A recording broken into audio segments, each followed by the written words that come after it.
Hello, everyone. Welcome to ELI, the place where you get your daily dose of inspiration for entrepreneurship. And today we have with us Prashant Singh, who is the co founder of Blue Planet Environmental Solutions, which offers services for efficient waste management. Hi, Prashant. Welcome to ELI. Thank you. Thanks for having me. I would request you to introduce yourself to our audience and tell us a bit about Blue Planet, what kind of a venture it is. Sure. My name is Prashant Singh. I am one of the co-founders and CEO for Blue Planet Environmental Solutions. We are a Singapore headquartered waste management company, which mainly focuses on our vision to zero to landfill. So we are one of the few companies where we want to build an integrated platform for waste management, where we can build the entire value chain of waste management being controlled and owned by a single player.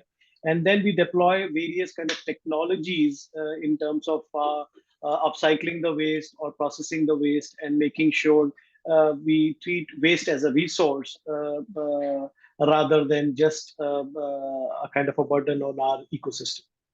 Mhm. Gotcha. Uh, we'll go deep into Blue Planet, but before that, can you tell us a bit about your background? Like, where were you born and brought up? Where did you study, and which all companies did you work for before starting this venture? And was there a entrepreneurial stint or any glimpse of entrepreneurship in your early life before you become a full-time entrepreneur? Sure, sure. No, so I was born in a small town called Gorakpur in eastern part of Uttar Pradesh in India. My dad was a government officer and he was posted in Lucknow, being the capital of the state. And I did most of my schooling in Lucknow with a brief stint in a military school in Rajasthan for 2 years. Post my primary and higher education, I went to do my master's in management sciences from Devi Ahilya University, and that is where I met with the two of my other co-founders, partners in crime, and where we graduated with a master's degree, one of the first of its kind in an integrated foray as far as bachelor's plus master's degree in 1995 from IIPS in Indore. Post that, I went to US to do my MBA from Drexel University, and post that, I spent almost 18 years in US working in different form factors in sales, marketing, account management, client partner, mainly into IT services space. I worked with companies like Mindtree, managing their the product engineering services for the western part of US, and also looking for other client relationships across the globe. Uh, the three of us, I think we had been having that itch in terms of how an entrepreneur should try to explore newer ideas and newer problems to solve, right? So I think we have been working together towards identifying a need for a sector which is highly fragmented, which needs where we can help find niche offerings, bring them together under a consolidation philosophy, and then roll up the platform. Mhm. So the whole consolidation, buy and build model, and consolidation and roll up strategy, we have been doing almost more than a decade now through our previous ventures. And this Blue Planet is one of the recent ventures that helped us have some tangible contribution, not only business wise, but also towards our environment and society at large. Got it. So, tell us about those days when you met your co-founders and probably building a hypothesis around the venture you are going to build. And I'm sure, I mean, most of the founders do this, and you must have done this. Is you shortlist a list of ideas that you will be working on as a venture, and then you finalize, this is what I want to do based on the research, based on the market data and all. Having said that, can you tell us about those days? Like, how did you come up with waste management as a vertical that you're going to pursue? There are other very lucrative and profitable verticals like fintech, SaaS, cloud, and all these cool stuff that is happening in the entrepreneurial space. Why would you pick waste management? Very important question. I think we did a lot of Reiki as far as the sector is concerned, as far as the industry's lay of the land was concerned, right? Not only in India, but in most part of Southeast Asia is what we did our deep ground study in terms of how the sector is behaving, what are the how they are operating today, what is the opportunity for growth and scale up for that business. Okay, if we are able to solve that puzzle, I mean, we couldn't see many players who have been working for the longer term with a vision of zero to landfill. So everyone was trying to be more reactive in nature. So we thought being proactive in nature, solving the problem at the core in terms of not only just dealing with the fresh waste, but clearing of the legacy landfills, focusing on the fresh waste, and also reaching out to future generation. That becomes the true circular economy ecosystem that we can build. So that came up as one of the key drivers there. The second driver is none of us have had a strong presence in India in our previous ventures before.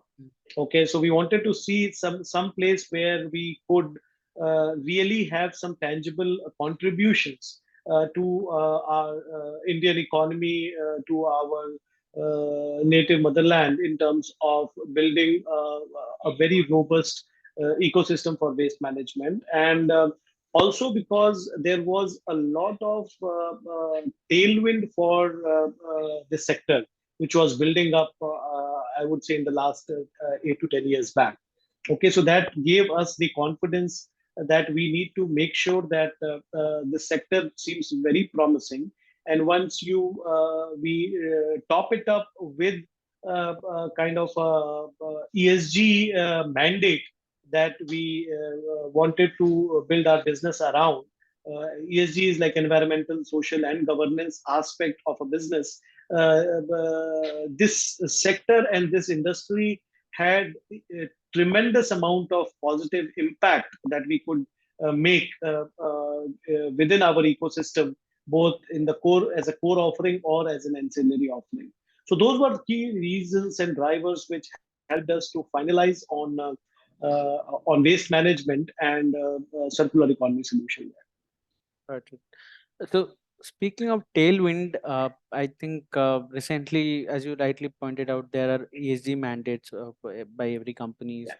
and government is pushing the space of waste management, and it is promoting every government and non-government bodies to consider this as a factor for policies and other stuff. So, can you share some data statistics around what is the kind of tailwind that is happening in India and other countries, and how can other entrepreneurs or aspiring entrepreneurs think waste management or similar areas as a very good promising space to explore? No, no. So I think this is something which would not be a hygiene factor anymore, right? So I would say we have moving forward. This would more become a strategic imperative for businesses to look at their businesses with the lens of how compliant and how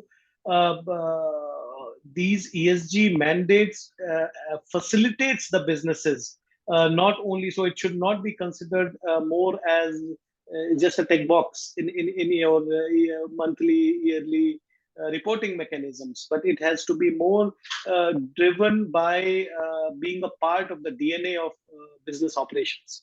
Okay, and that is something that we have seen over the last few years, more than in a short span of, let's say, 3 to 4 years, we have seen the global fund availability mandate has been shifted their paradigm more towards ESG driven or supported businesses.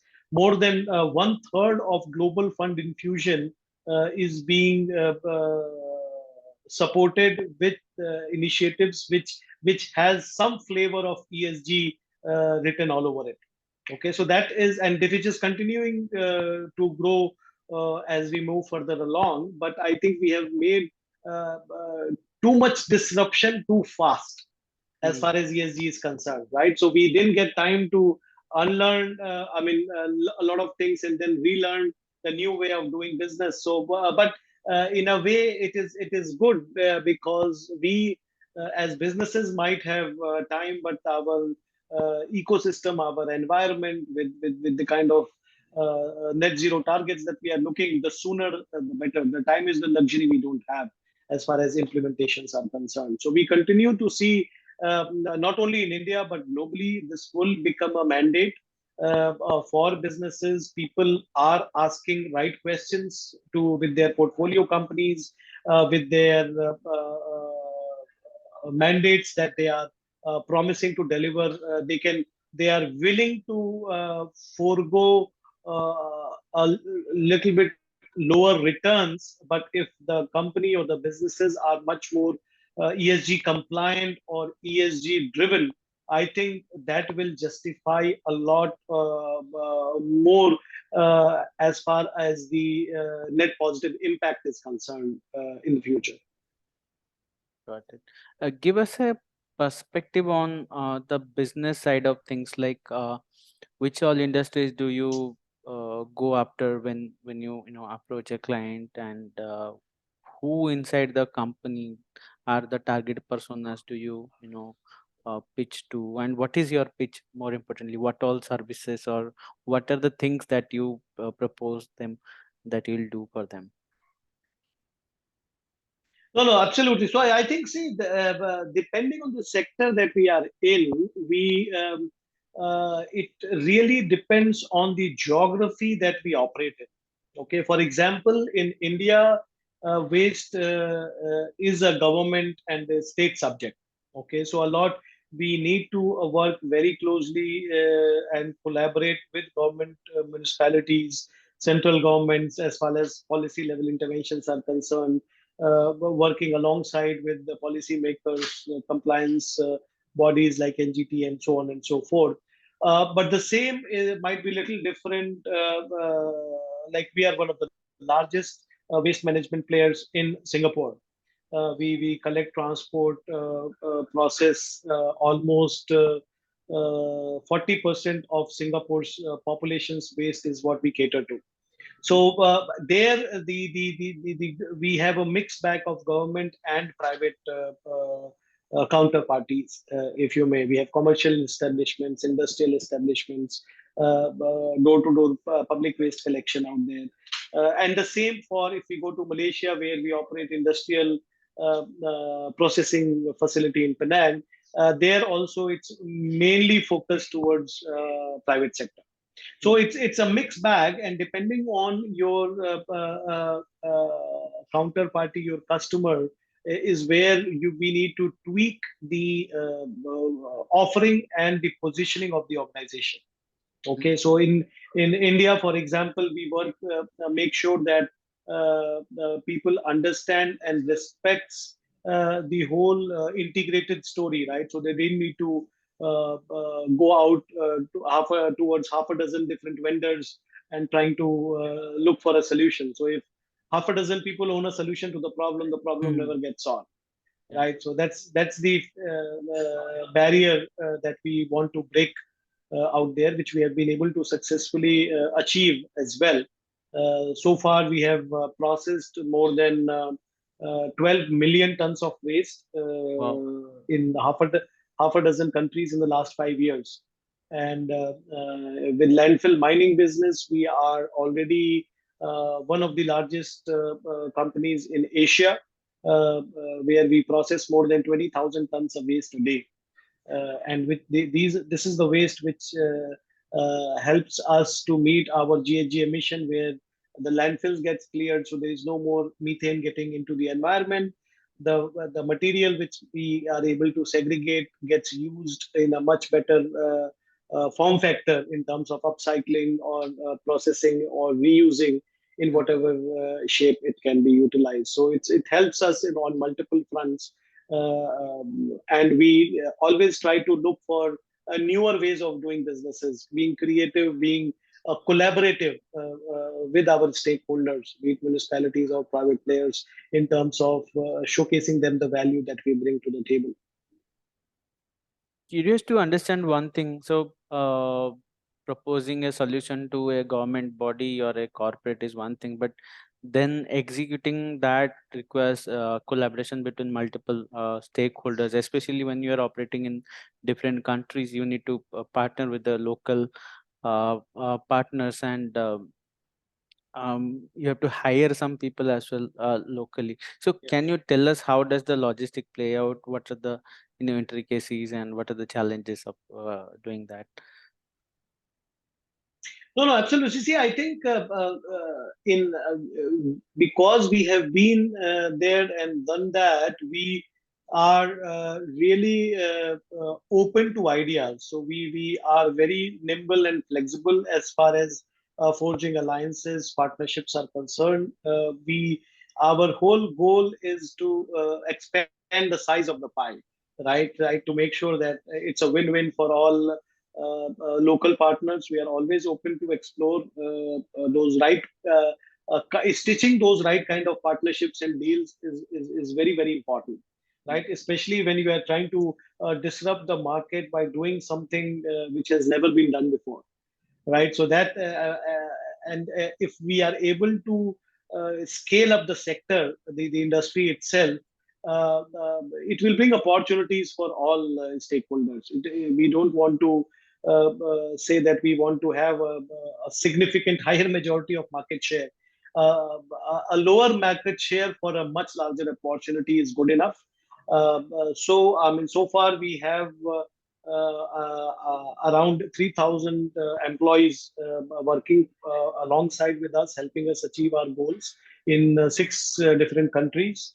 And we have acquired various technologies, a couple of them in UK, in Malaysia, Singapore, India, and we are trying to bring everyone, all these technologies and offerings together to ensure that we maximize the value that we can reap from the waste, and ensure we our vision of zero to landfill becomes a reality very soon.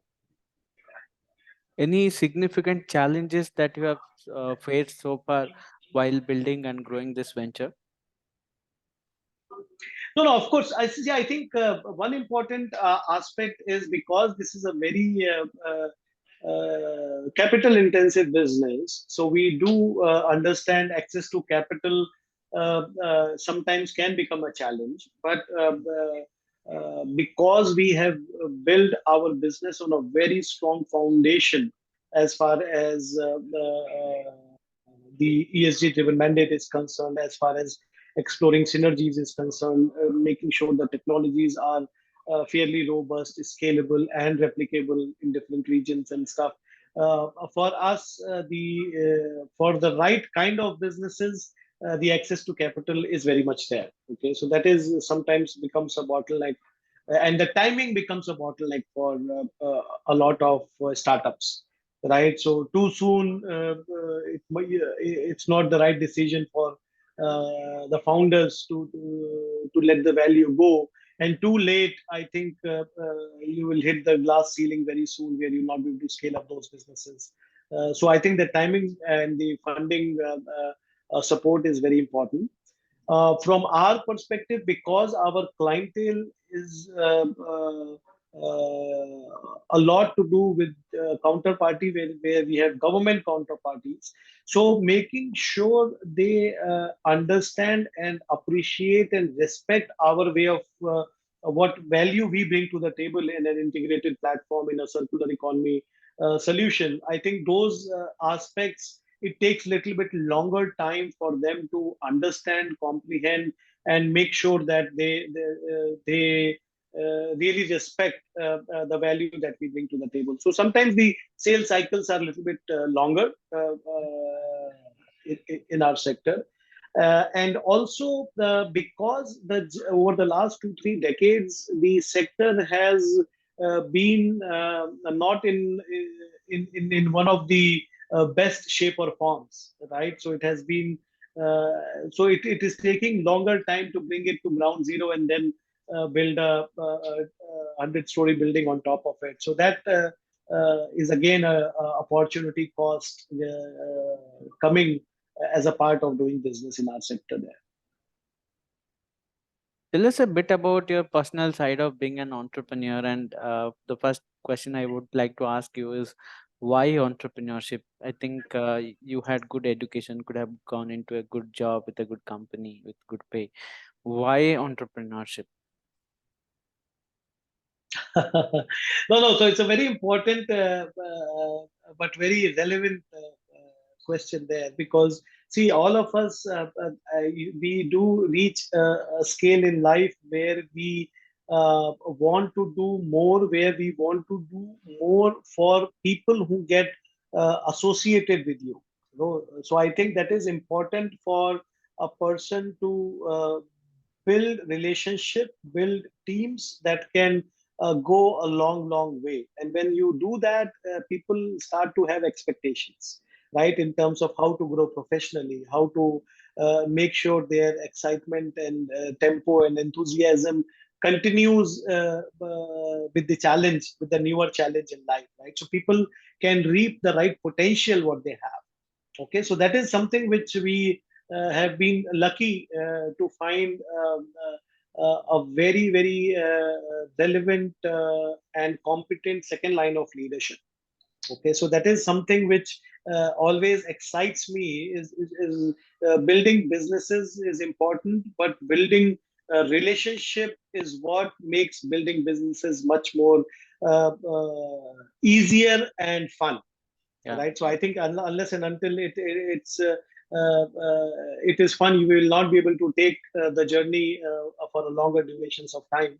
Mm. And so far, we have been very lucky. We have a great team. We have great relationship with our customers, with our investors, with our employees, and make sure that we take good care of them and achieve targets which are achieve targets together, which will be very difficult to achieve if we start working in isolations there. Tell us, what are some of the interesting lessons that you have learned as an entrepreneur, which we can also take away and probably apply to our ventures as well? Hmm. No. So I think, see, from that, in terms of learnings, there would be a big laundry list out there, but I'll try to spend few important ones. So what I believe is there would be times where taking tough decisions might be required for businesses. Okay, so that is something which is not an easy say, where we need to take say no to opportunities because it might look extremely attractive from the face of it. So saying no to opportunities is a tough task, but sometimes as an entrepreneur we need to do that, right? Taking care of building teams, making those identifying the right talent and then unleashing them to reap the right potential of that talent is another art, right? So we need to make sure that we delegate responsibly to our teams, to make sure they not only survive but thrive in their roles by supporting them with whatever support do they require to get their job achieved out there. And at the end of the day, we need to make sure that a proper guidance and mentoring becomes a part of the ecosystem. So it should always be an open door policy where people should feel that belongingness. People should, employees should not have that wall where they can't approach you with ideas, with suggestions, with their personal sounding board or whatever that may, because flourishing a startup is a it can become very challenging, and it takes a toll on people's personal life. So we need to have that avenue to vent out for them, to make sure that they are able to re-engage with the company, with their rules, with the broader goals that we have set for ourselves. Very, very important. My final question before we wrap up, uh, tell us what is the definition of entrepreneurship as per you? How would you define the term entrepreneur, or who is an entrepreneur?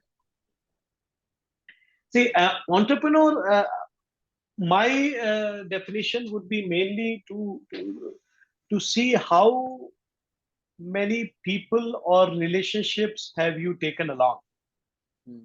right? So as your businesses, your experience, your level of maturity grows, that circle of relationships and circle of those friendships and team members, right? That team members whom you can trust, right? Team members who have been loyal to you, who have committed and delivered desired outcomes, and they can become a trustworthy sounding board for you. Those are that is the biggest, I would say, asset, and any entrepreneur can take along, because that is any ideas that you would brainstorm, any kind of problems that you are trying to solve. I think that team and that ecosystem is what will ensure that that goals are achieved. Otherwise, founding a new team every time, it becomes very, very challenging, and it just sometimes it becomes it's not as forgiving, right? If you Uh, find a couple of guys who might be challenging, it will be extremely, extremely difficult to scale up. And again, as I said earlier, time is the luxury none of us have. that's so true. Well, on this note, I think we have come to the closure of the session. Thanks for joining us, Prashant. It was a pleasure to have you on our platform, and our best wishes for Blue Planet. Thank you so much, Eli, and appreciate it. Thank you. Thank you, Prashant.